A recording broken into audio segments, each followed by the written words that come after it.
Le diabète est un trouble de l'assimilation, de l'utilisation et du stockage des sucres apportés par l'alimentation. Cela se traduit par un taux de glucose dans le sang, encore appelé glycémie élevée. On parle d'hyperglycémie.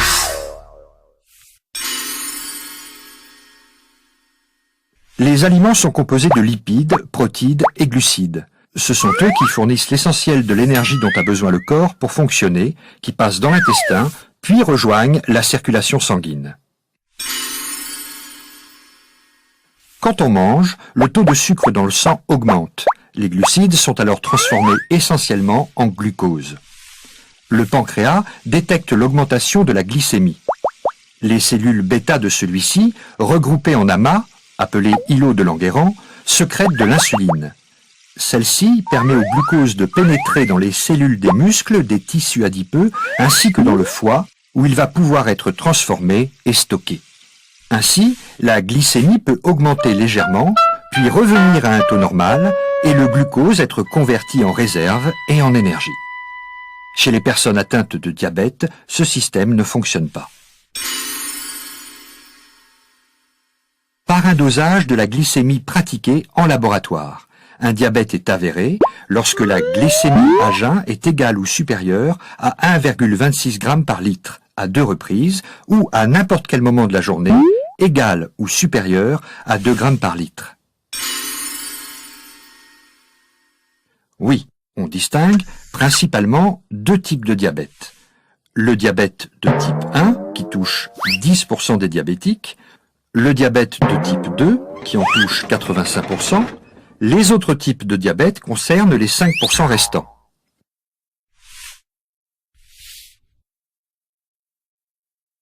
Anciennement appelé diabète insulinodépendant et habituellement découvert chez les personnes jeunes, enfants, adolescents ou jeunes adultes, les symptômes sont soif intense, urine abondante, amaigrissement rapide.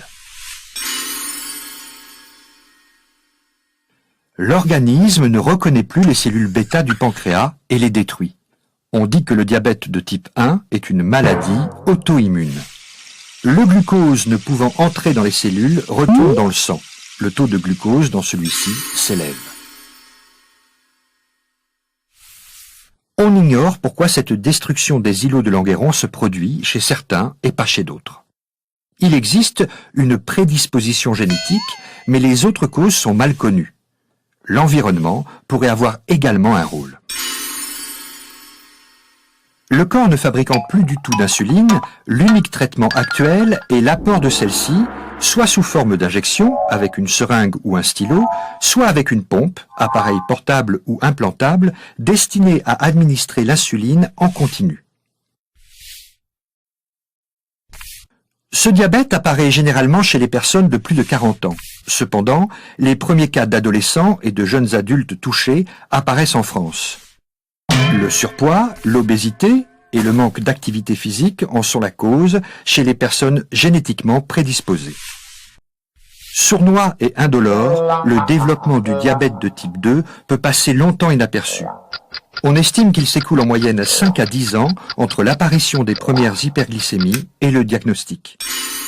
Dans ce diabète, autrefois appelé non insulinodépendant, le processus est différent de celui du type 1. Deux anomalies sont responsables de l'hyperglycémie. Soit le pancréas fabrique toujours de l'insuline, mais pas assez par rapport à la glycémie, c'est l'insulinopénie, soit l'insuline agit mal et on parle d'insulinorésistance. Elle ne peut plus réguler la glycémie et cette résistance épuise progressivement le pancréas qui finit par ne plus assurer une production suffisante. Il n'existe pas une cause précise, mais un ensemble de facteurs favorisants. Une origine génétique, des antécédents de diabète du même type sont souvent présents dans la famille, des facteurs environnementaux, une alimentation déséquilibrée, un manque d'activité physique responsable du surpoids. Il est traité dans un premier temps par des mesures hygiéno-diététiques, c'est-à-dire une alimentation équilibrée et de l'activité physique. Puis on a rapidement recours à des traitements antidiabétiques oraux ou injectables.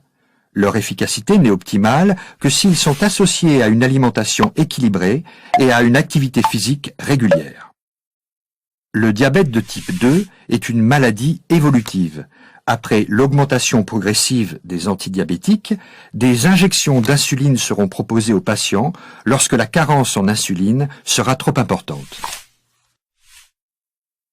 Le but du traitement dans les deux diabètes est de normaliser la glycémie.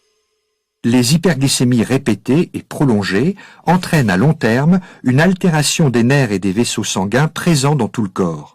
Ce sont les complications du diabète, qui peuvent se traduire par une cécité, des atteintes des pieds pouvant conduire à des amputations, des infarctus et des accidents vasculaires cérébraux, des troubles de l'érection ou une insuffisance rénale. Malgré la recherche médicale qui avance tous les jours, le diabète reste une maladie qui se soigne très bien, mais qui ne guérit pas. Il faut donc toute sa vie se surveiller, garder de bonnes habitudes alimentaires et une activité physique, prendre régulièrement ses médicaments.